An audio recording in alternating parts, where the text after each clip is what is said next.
మంది ఎమ్మెల్యేలు వెళ్ళారు. 13 మంది ఎమ్మెల్యేలు, ఒక్కరు కాదు ఇద్దరు కాదు, 13 మంది ఎమ్మెల్యేలు అక్కడే నుంచున్నారు. పేరు సార్ చెప్తాను.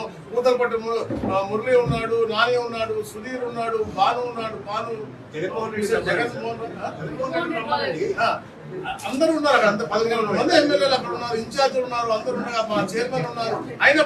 అయినా రాలేదు. ఎందుకంటే వాళ్ళు క్లియర్ కట్ కనపడదు. ఎందుకంటే ప్రతి ఒక్క గోవు కూడా జియో ట్యాగ్ వేసి సంరక్షణలో ఉంది. అంతమంది స్టాఫ్ బ్రహ్మాండంగా పనిచేస్తున్నారు. క్లీనినెస్ కూడా ఇంతకుముందు కంటే కూడా బాగుందని చెప్పేసి అందరూ కూడా కితాబు ఇచ్చారు.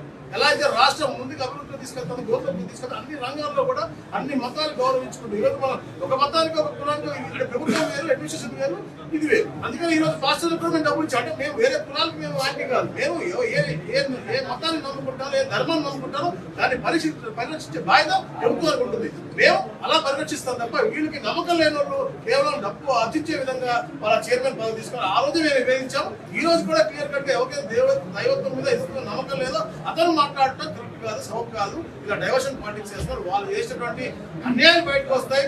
దాని విధంగా ఈ తప్పుడు మాట మాట్లాడుతారు.